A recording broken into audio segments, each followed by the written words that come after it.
So why in the world that doesn't make any sense then? So yes, so you're sitting there and you're going through all this and go, wait a second.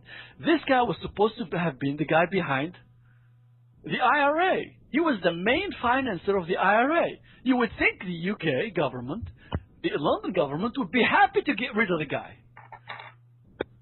Back in the day, he was the main financer of the IRA. And also, a lot of the IRA's so-called terrorists were being trained in Libya.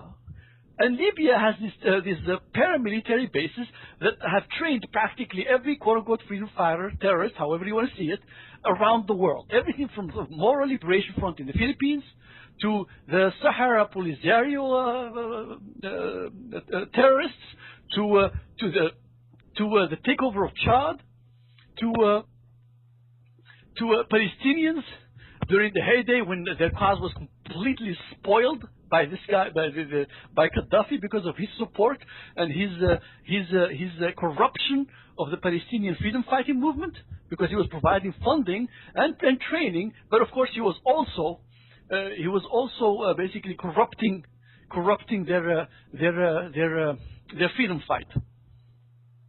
With all those completely failed quote unquote terrorist activities in the 70s and 80s. So most people don't know most of this, so they'll have to check it for themselves. But Gaddafi was behind just about every one of these we mentioned. He offered financial assistance, military assistance, and training in Libya for the Philippine Moral Liberation Front, a Muslim movement that was fighting for its rightful right to independence in Philippines, which used to be a Muslim country before the Portuguese terrorists landed in there and massacred everybody. And the U.S. went back in 1899 and literally just total terror across the Muslim lands in order to overturn the government, the Muslim rule over there, and turn it into the hands of the regime that they got there right now. There's even a confession from a U.S. senator in 1899, if I remember, literally saying that what they did in the Philippines to the Muslims there was nothing short of a genocide. I forget his name, but it should be easy to pull up. Anyway, so the moral liberators, the Muslims in Philippines, fighting for their right for survival, pretty much. And this creep, this devil, comes up to them and says and offers a hand to help. And of course, you know, you're fighting for your freedom. You're being oppressed. You're being killed. You're being invaded, unoccupied. You're going to take whatever you can help, whatever help you can get. And that's what happens to all these freedom movements across the world. Is this creep, this crazy, insane maniac comes up and says, I'll help you. And he has hundreds of billions of dollars in oil money, of his people's money that he's squandering across the planet on just the most ludicrous causes. You understand? Yeah. The problem is most analysts know this, that everybody gave him off as a crazy, insane idiot. You understand? And that's what this revolution, what the events of this Libyan revolution, for anyone paying attention, they're beginning to uncover a reality much different from the one that most experts were used to concerning Colonel Muammar Gaddafi. You see, I think that whole insane man, madman, mad dog image, it seems to me that that's all fabricated. That's all a sham image. Because when I'm looking at the U.S. government and the UK and the EU's reaction to this madman, it does not jive with the image of an unstable terrorist-supporting regime in Libya. Now, and that's the reason I'd like to record this now, while the events are still ongoing, so that people can listen to this analysis, and then as they see the reaction of these governments, it should become clear to them that clearly they want that guy to stay. Because after these events are gone, this analysis would not. It would be a lot harder to see the picture that I'm drawing up here. Because it's not happening right then and there at the time. Yeah, because you won't see the irrational reaction of the European and American governments. By that time, it's gone. By that time, either Gaddafi's gone, And it's like, okay, well, we'd like to help the Libyans by establishing a new government. Or Gaddafi is still in power, and they're going to say, well, we tried, but clearly he stayed on. Do you understand? Right. Okay. Now, Perfect sense. we mentioned earlier, and this is one of the things that led me to revise everything I thought I knew about this creep. If you remember a few days ago, during the Libyan revolution, there were reports and images and video of some foreign mercenaries that had been captured by the people as they were literally shooting at the protesters and murdering people, willy-nilly in the streets. That's right. Yeah. You remember that? Yep. Okay. And there were images, and they looked black African, which is different from most Libyans. There is some Libyans who are darker skinned, but these clearly look like foreigners. In fact, they were reported to be foreigners, foreign mercenaries. Yeah, that's right. And they spoke French. They'd be African francophone, would be somewhere in one of the North African countries. And being black would have been Chad. Okay? Which is would have been Chadians, because Chad has been pretty much a puppet regime of Muammar Gaddafi for some 20 years or so. That he basically entrenched himself over there, and has been training terrorists to run the country for him, arming and training and financing the regime there over the native population, which is basically helpless against him. Now the thing is this: they also mentioned that these most likely Chadian, certainly, these mercenaries that Gaddafi had control over, they were also drugged. They were on drugs. They were on drugs. That's happened. That's happened before in Africa. Yes, that's right. It happened in Rwanda, for example. The Rwanda massacres. A lot of those youths were high on drugs, and their heads full of Rambo movies. Because if you remember, they'd all have these machine guns, they'd all pose in front of the camera, and they'd have dark glasses like they were some kind of American action movie. Yeah. Yeah. And in all the places in Africa. But that's not... to me, however, that modus operandi is sending these mercs in these jeeps to rush through the streets of a civilian population while on drugs, murder a number of people, and then run off and disappear. This is exactly what's been happening in Darfur. So I went and checked the map just to double check, and Darfur rides right on the border of Chad and part of Libya. And for the longest time, about a decade or so, when the Darfur massacres started happening, I couldn't find anybody, whether from Sudan or outside, who could explain to me if they've ever arrested anybody who's behind these massacres. And a lot of smart people always suspected that it was the Jews in Israel, and with the help from the CIA, who were somehow training these terrorists to go into Darfur, massacre the Muslims there, in order to provide a disruption of the Khartoum regime while they're breaking off a section of Muslim Sudan in the south. And that was, I think, what most people in the know, whether they supported it or not, assumed. Right. Okay? In fact, Gaddafi played into this game. He played into this false image. When was that story that you located for us? Was it 2000? Was it 2008? 2009. 2009. Yeah. About 2 years ago, Gaddafi came forward and said, "Oh, the massacres in Darfur. Well, Israel is behind them." Can you locate the story again? Yes, I certainly can. Yeah. Now, about 2009, Gaddafi came forward and says, "Well, Israel is behind the massacres in Darfur. All those Muslims murdered there. It's the Jews are the ones training these terrorists." The funny thing is this: when he said this, in order to avert attention from himself, as we'll find out, one of the members of these terrorist gangs, I forget the name of that party, some separatist, they gave themselves a name, some separatist party, he came forward and says, "Well, Mr. Gaddafi forgets that our quote-unquote, my words, their terrorist gang not only has offices in Israel, but it also has offices in Tripoli, in Libya." So the whole damn lie that Gaddafi was trying to perpetrate on Muslims especially, and Darfuris, that, oh, yeah, you just keep pointing the finger at the Jews in Israel because everyone's behind this, it backfired because now we have first-hand testimony from a member of this so-called, quote-unquote, liberation movement. The story this broke terrorist February 2009. February 2009. So about 2 years ago. About 2 years ago, as we said earlier. And now a first-hand testimony from a member of these terrorist gangs who comes forward and says, well, Mr. Gaddafi, he wants to accuse that we have offices in Israel, in Tel Aviv, but we also have offices in Tripoli. Now, that teeny little piece of information, this little twist of events, is extremely revealing.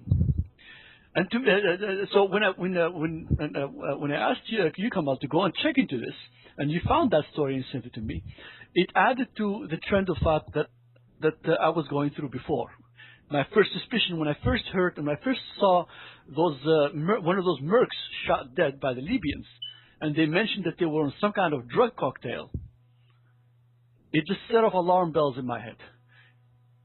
And it turns out the Darfur massacres, is what we're purporting here, is that the only way they could work, there's no way to drop in these murderers, over the past some 10 years, 10,000 times for these mini operations to run through a village or a town, murder people, and then disappear without being captured by the Sudanese government. There's no way to do this from the air this many times and get away with it. There's no way the CIA or Israel could do this in Darfur. And Darfur is not on the Sudanese coast. It's further inland. It's far away from the coasts for the Fifth Fleet Navy or to be able to run an operation from the sea like this. It has to be a land route. The only way is a land route, and it has to be very close to Darfur. And the only thing close to Darfur is Chad and Libya, both of them under the control of this thug, of this snake in the grass. Huh. It's the only way to do it. There's no other logical, operational way to do this. And now that we have confirmation that exactly the same modus operandi, how he does it. He has a bunch of Chadians, possibly some Darfuris as well, a bunch of youngsters that he's co-opted into one of his paramilitary bases. And he has, the bases we mentioned earlier, where a lot of these freedom fighters or terrorists, however you want to see them, are co-opted by Gaddafi from around the world. He has, bases specifically for these paramilitary activities. And actually, I'm looking at a photo on one of these, and ironically enough, this is in the Tripoli Post, the English section of the Tripoli Post, and it's showing a photo of the quote-unquote Darfuri Janjaweed rebels, and they're saying in the caption, quote, shadowy killers like this one in the pictures are supported by Israel to commit crimes against humanity, the way the Zionist state is doing in Gaza. But if you look at the photo, they look like people who could have come from Chad. That's exactly right, yeah. In a rickety old pickup truck. And the Christo-Nazis in America have been saying, oh, the Janjaweed are Arabs. It's a bunch of Arabs killing black Africans. The evangelical lying thugs, the ones that have no shame. Yeah. I'm sure if you go anywhere on Google will always give you these sources first. If you check out Darfur, most of the first hits you're gonna get that Google's gonna give you is always gonna be the CIA, the deception agency verified or ratified or accepted sites. Right. You never get independent ones from independent researchers. I mean, if you get them, they're gonna be the 10th or 20th or 50th hit. At the very top. Google always overloads their search results, overloads them with trash.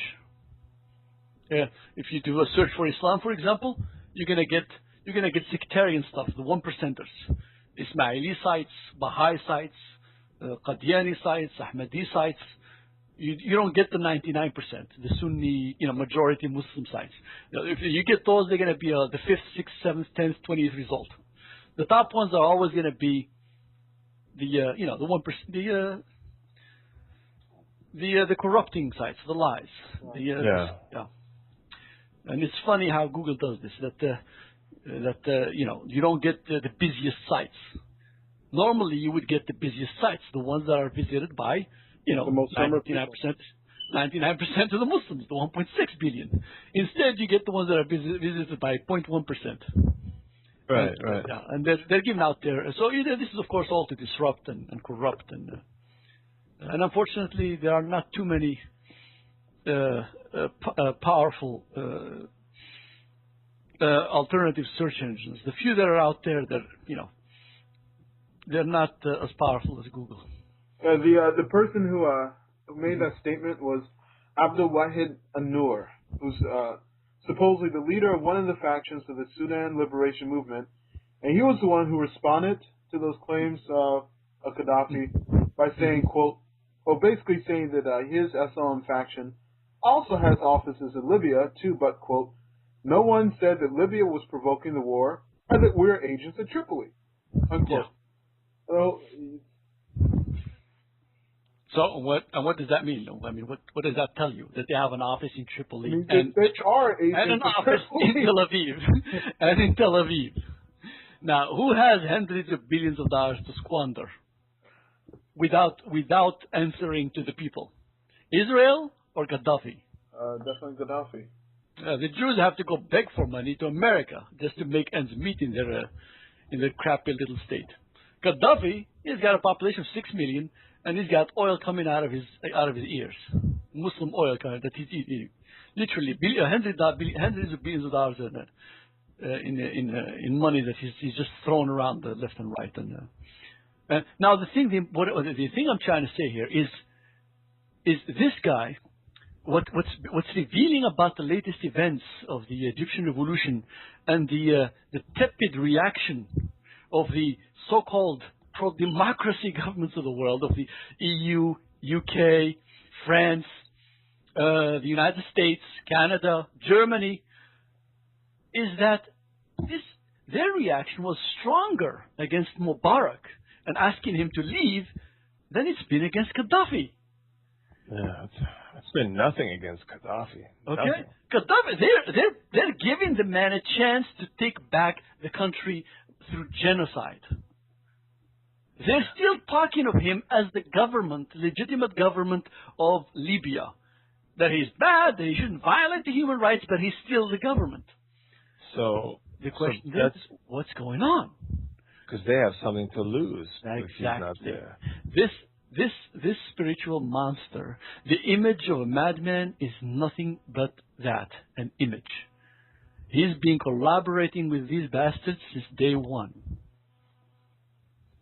And now, with this realization, when you go back to 2003, when they decided to attack Saddam, and they couldn't find a single shred of evidence about his nuclear weapons program, guess who provided it?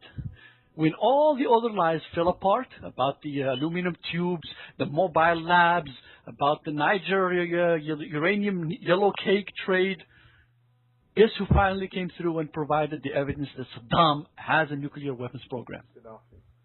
Gaddafi came forward and he said, don't twist my arm too hard. Yes, I am forced to come forth and say that Saddam and I have collaborated on a nuclear weapons program. And I'm going to turn over all of my nuclear weapons program files and equipment. Huh, really? Yeah. You can go back and check this for yourself. And of course, the Christian Nazis and the Jewish Nazis in America, they all celebrated, and there was much cheering and much gloating. This is the second time or the first time? This is back in 2003, 2004, thereabouts. Oh. He saved their behind. He certainly did, yeah. He saved their asses.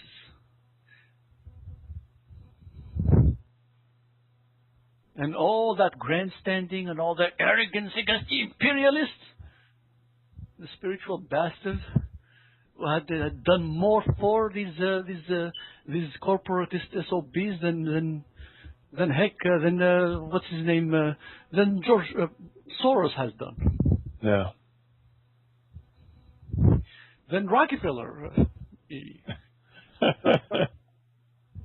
Now, when you look at this and you put these pieces together, you realize what's going on here. This has been a dance the whole time. For 40 years, this creep, either as a mole or as an independent player in this dance between these Western powers and this little thug. He has provided them anytime they needed a reason to invade some Muslim country, to completely defeat the righteous cause of some group of people, whether Muslim or otherwise, as we said, for example, the Irish cause. Yeah. This piece of scum was there to offer his satanic hand in order to completely take them down. He did it to the Muslims in Philippines. I remember when most Muslims thought he was helpful back in the 80s or so. And I remember the day he let them down and turned them over to the Marcos government. Literally, just sold them down the drain. Yeah. I'm not talking about just the freedom fighter. I'm talking the whole people who had hopes that they would get some kind of independence from the bigotry and the oppression of the Filipino government. Right. Okay, he even did it to the Polisario in Morocco. Even those terrorists, after he offered to help them, after he used them for some 20 years or so to disrupt and bankrupt Morocco, then one day he turns around and says, "Oh, well, your reason to be is kind of now done with." So he told their leader to just go over and visit his king in Morocco. This was during the previous king's regime in Morocco. One day he just said, "Okay, you have a new king. He's in Morocco." After they funded him for some 20 years to try to kill Moroccans and terrorize the country and bankrupt the nation, in a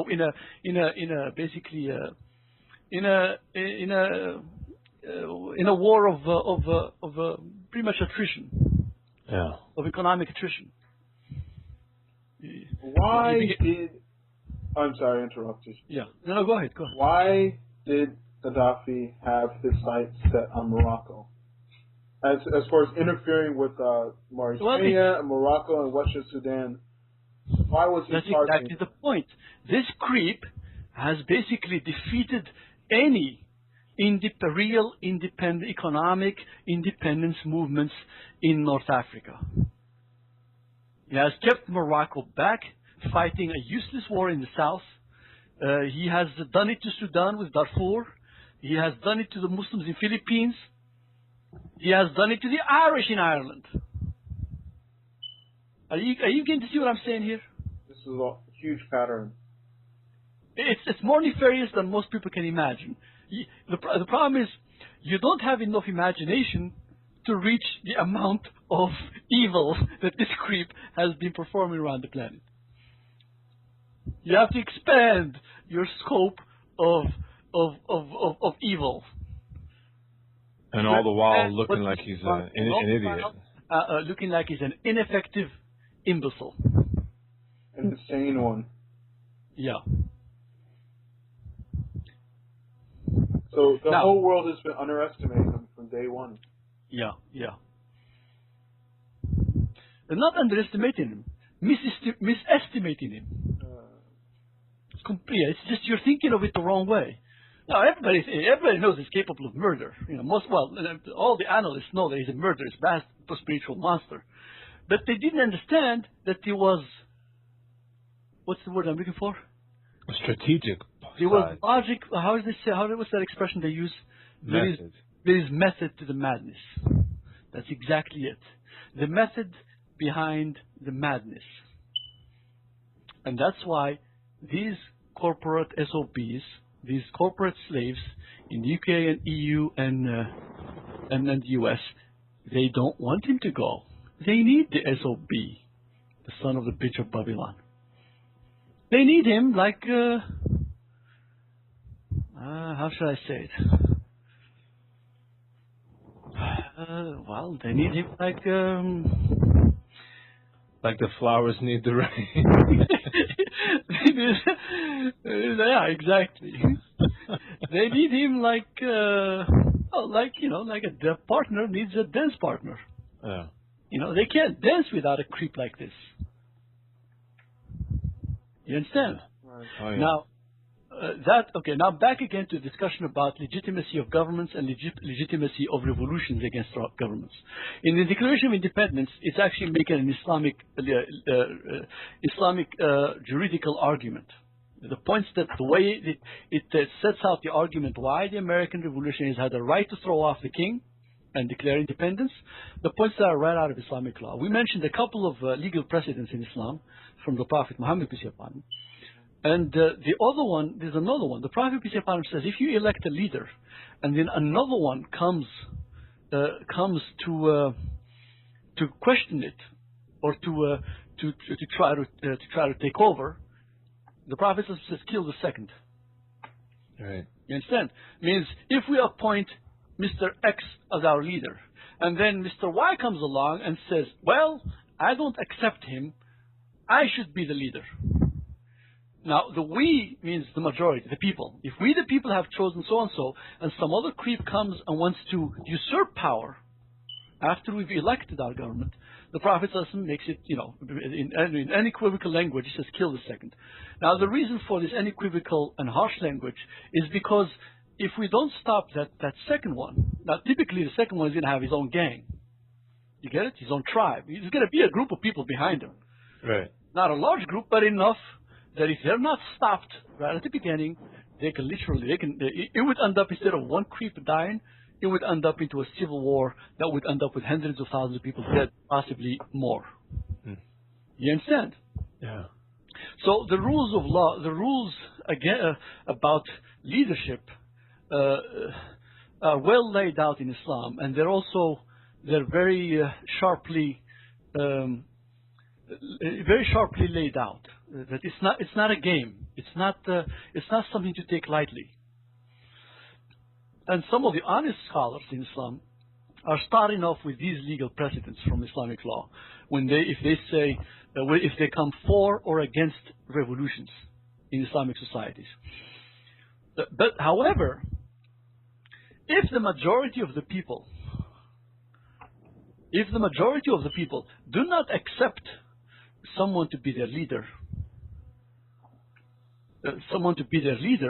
and there are legitimate grievances like the ones laid out in the American Declaration of Independence, that he's oppressing them financially, he's oppressing them economically, he's oppressing them militarily, and he's oppressing them in their religion. That he is not allowing them anymore to practice any part of their religion. For example, he's not allowing them to perform pilgrimage. He's not allowing them to pray, to do their 5 prayers in congregation on Friday. He's not allowing them to fast their fast of Ramadan. He's tampering with, for example, the sightings of the moon. And if he's performing any of these greater crimes against the religion, and the people of themselves, as a majority, come together and decide this guy must go, then they have a legitimate grievance to get rid of him. But only when it becomes very clear that it's the majority of the people. I see.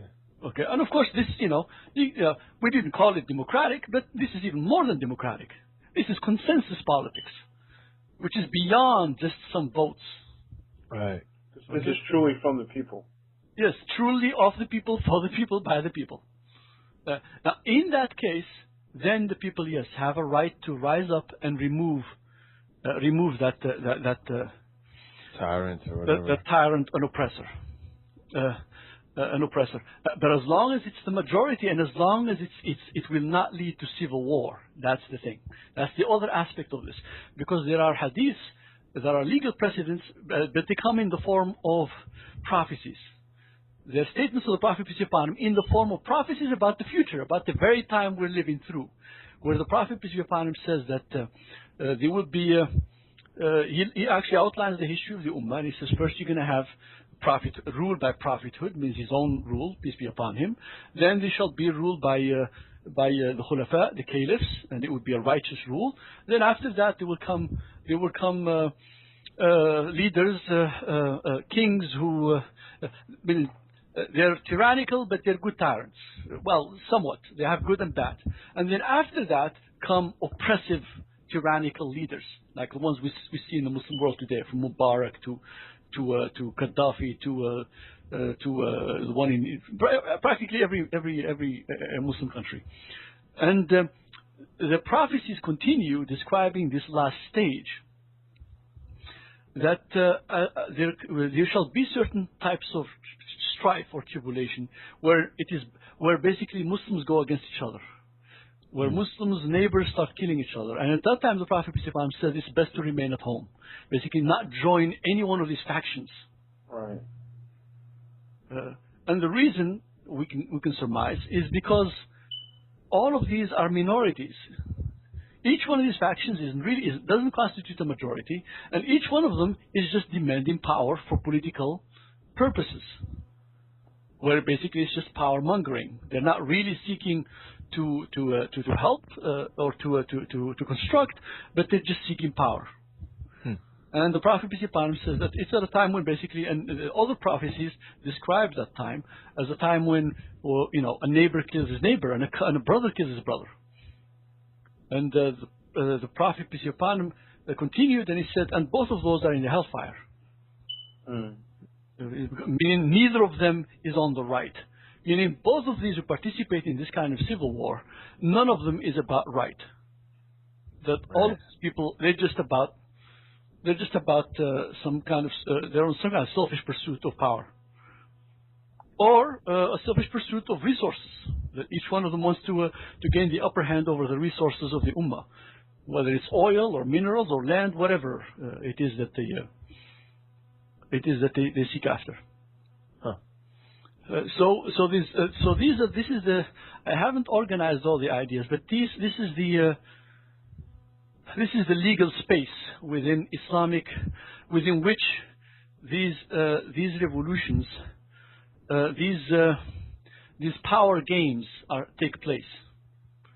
These games of power take place within these legal precedents we have described, and there are others, of course, that clarify the picture.